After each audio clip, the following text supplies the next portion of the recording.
Let's be real for a sec. We need to talk about that brutal mental slap you get when you're just laying in bed, scrolling your phone, minding your own business, and boom, out of nowhere, a completely random, wildly specific sexual urge hits you. You aren't watching anything provocative, you aren't even thinking about anything romantic. You're literally just staring at a meme or looking at your ceiling, and suddenly your brain decides to go 0 to 60. These thoughts live rent-free in your head. Welcome to this explainer on sexual intrusive thoughts, where we're going to break down exactly what your brain is doing when it hijacks your attention like this, and why it feels so impossible to stop. When that happens, your internal monologue just spirals, right? This exact question flashes like a neon sign in your mind. Bro, why is my brain horny 24/7? It triggers this late-night overthinking panic. You start wondering if you're just down bad, if you're completely delusional, or if there's something fundamentally broken about your brain chemistry. You feel distracted, exposed to yourself, and high-key ashamed that you can't seem to control where your mind is wandering. It feels like you're losing your grip. But I'm going to drop a massive truth bomb on you right now. Plot twist. Your intrusive thoughts are not your personality. I really need you to absorb that. Having these random, intrusive sexual thoughts is not a personality flaw. It doesn't mean you're a creep. What's actually happening is that your brain is just doing its biological job a little too well. It got insanely overstimulated, and it's trying to process information in a way that feels totally chaotic to you, but makes perfect sense to your nervous system. Which brings us to phase 2, the biology of the 2-second rule. Here's the kicker: 2 seconds. That is how terrifyingly fast sexual arousal can begin. It is faster than you can even blink. Before you can consciously register a visual cue, before you can even form a coherent thought about what you just saw or felt, your brain has already lit up like a Christmas tree. It literally reacts before you do. Your physical body is miles ahead of your conscious mind, which is exactly why these thoughts feel like they just drop out of the sky. And the absolute menace behind this lightning-fast reaction? The hypothalamus. Think of this tiny part of your brain as a deeply paranoid, hypervigilant automatic sensor. It is constantly scanning your environment for any cue that might signal pleasure, safety, or attraction.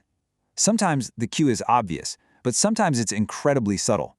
A passing thought, a smell, the warmth in someone's expression. And when it detects one of these cues, it does not ask your permission. It instantly floods your system with dopamine, screaming at you, "This feels good, go get it." Now, let this staggering statistic sink in for a second. 80%. When you just imagine being touched, it activates nearly 80% of the exact same brain areas as experiencing a real physical touch. Your brain cannot fully tell the difference between a vivid fantasy and actual reality.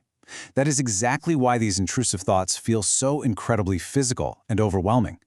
The fake scenarios your brain conjures up trigger real, potent biological responses, making the mental brain rot almost impossible to ignore. All right, wake up. We're going deeper. Welcome to phase 3, the misattribution rabbit hole. This part is literally about your nervous system. Here is where things get really crazy. Look at what you think you want: sex and physical stimulation. But look at what your brain actually wants: closeness, comfort, and a desperate break from stress. I'm not going to sugarcoat this. Your constant horniness is very often just stress, loneliness, or emotional exhaustion wearing a disguise. Your brain is masking what it really craves because physical arousal is just an easier button to push.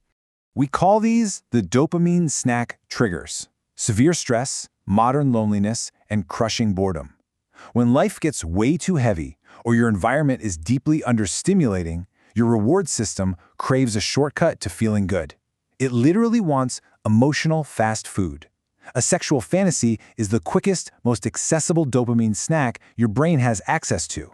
You aren't necessarily craving intimacy. Your brain is just addicted to the quick hit of stimulation to escape the massive pressure or the emptiness you're currently sitting in. And it's not just dopamine doing this to you. It's also about oxytocin, the bonding hormone. Let's be real. Have you ever been having a totally normal, kind conversation with someone, or maybe they just give you a warm hug, and suddenly you feel turned on?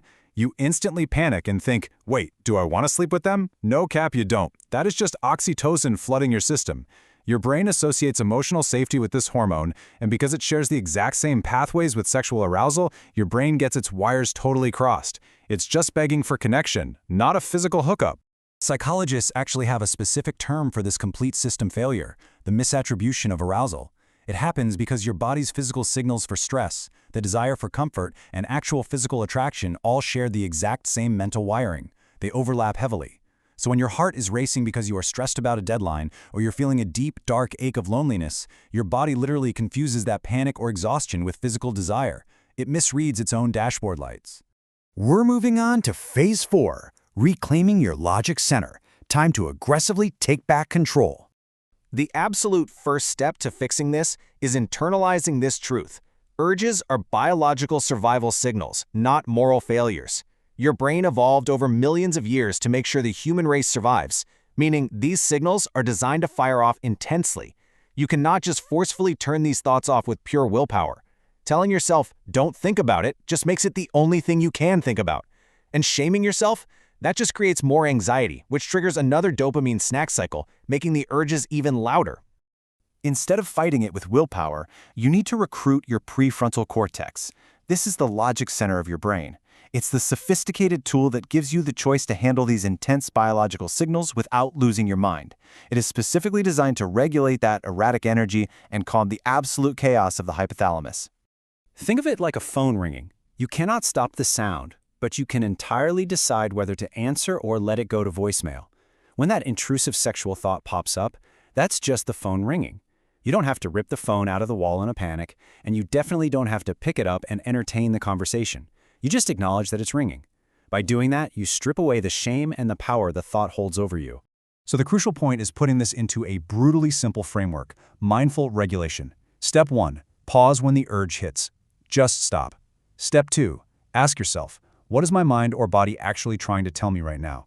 Am I actually turned on, or am I just low-key stressed, exhausted, or feeling lonely? Step 3, acknowledge the true emotional craving without shame. Maybe you literally just need a break from your screen. Simple practices like journaling or taking a few deep breaths actually help your body process this frantic energy instead of letting it hijack your entire day. Which brings us to Phase 5, the viral payoff. Awareness is control in its calmest form. This is the core insight of this entire explainer. You don't gain control by suppressing your desires, burying your thoughts, or hating yourself for having them. You gain total, unbreakable power over your intrusive thoughts simply by understanding the biological message behind them. Awareness turns off the panic alarm. You aren't broken, you're just overstimulated. I want to leave you with this chaotic, comforting honesty. You are not your urges. You're the one observing them. You don't have to fight your desires in the trenches every single day. You just need to listen to the real emotional exhaustion underneath them. Treat your brain with a little grace. It's just a complex biological machine trying to find comfort in a very loud, very stressful world. So, I'll end with this question. Have you ever noticed your urges spiking during certain emotional moods or moments? Maybe right before a huge deadline or after doom-scrolling social media alone on a Friday night. Start paying attention to when the phone rings, not just the fact that it's ringing. You might just figure out exactly what your brain is actually asking for. Thanks for diving into this explainer with me. Take care of your brain. It's the only one you've got.